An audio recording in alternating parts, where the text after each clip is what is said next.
Hey legends, what's up? It's Darkmech here from BDGG, and today we're doing how to tank Kurog Grimtotem in LFR, normal and heroic. This is a really cool fight. Two tanks, and the boss's abilities will change depending on which part of the encounter area you are in. Now the boss encounter room is split into 5 sections. The 4 outside sections are split evenly into flame, earth, frost and storm pillars. And the center of the room is the elemental convergence that the boss will go into for intermission phases.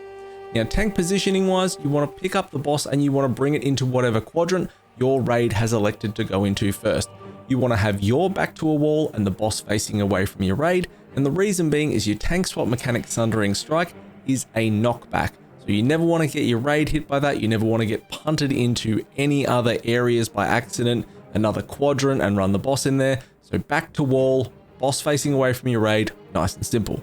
Now your raid will decide on what quadrants they're going to go through in what order. As a general rule of thumb to give you here, fire is the hardest altar to deal with, storm and frost are mid, and the earth is the easiest one. Now I'd recommend pulling the boss to the altar of storm to start with to get this one out of the way with hero, but I have seen groups that go in order of like frost, fire, storm, earth. You do whatever suits your raid. As the tank, the good news is nothing really changes for us. Now when the boss is in an altar or an elemental quadrant, the boss will gain a stacking buff up to 31 stacks before he reaches 100 energy and phases into the intermission. When the damage gets too high, you can elect to shift into another quadrant, so you could do 20 stacks in the storm zone for example, and take the last 11 in the fire quadrant. Alternatively to this, and the easiest way I've seen this being managed, is just swap quadrants at 50 energy. So if you're starting in the storm zone, when the boss hits 50 energy, move off into the fire zone. Nice and simple, you can do this for the whole fight.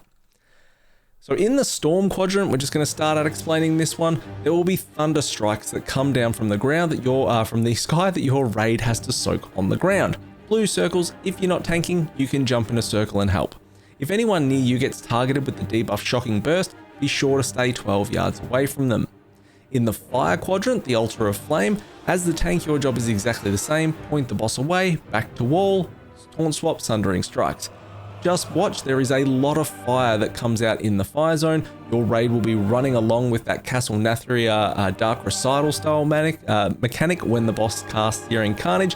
Just move with your raid, don't stand in the bad stuff, keep your back to the wall, point the boss away.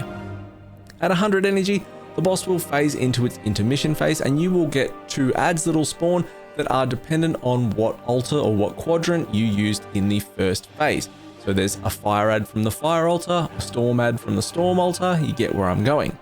So the 4 adds to give you a breakdown: from the storm altar, a thundering ravager will spawn and this will cast lethal current on players. They need to run out of the raid when they get targeted with this. From the earth altar, there'll be a tectonic crusher and you need to taunt swap on this around every 5 to 10 stacks if you require. From the fire altar, there will be a blazing fiend. This spawns little Halion ads. Just pick them up, keep moving it around, don't stand in the fire and interrupt. And from the frost altar, there's a frozen destroyer. Help kick the freezing bind cast, and when it goes to cast freezing tempest, go and stand in it with your raid. Now, once you've defeated your 2 adds from the first 2 quadrants that you elected to use, the boss will come out and you'll be into the second phase. You'll pick it up and you'll move it straight into the next altar or quadrant that your raid has elected to go to. We're going to just say it's the frost altar to cover this one off. So the same thing you've been doing all fight as the tank, nothing changes with positioning or taunt swaps. In the frost quadrant, the boss will put a debuff out called Absolute Zero on players. It needs to be soaked. The raid will split and you'll just help soak with that, nice and simple. The boss will also send out Frigid Torrent. These are little icicles in heroic that spawn out 4 lines from the boss. Just make sure that you dodge these and don't get hit by the icicles. At around 50 energy here, you'll move into the next quadrant, which for the sake of this will be the earth quadrant. Same thing again, positioning, taunt swap wise, nothing changes. Dodge the swirlies on the ground. Adds will spawn out of these swirlies.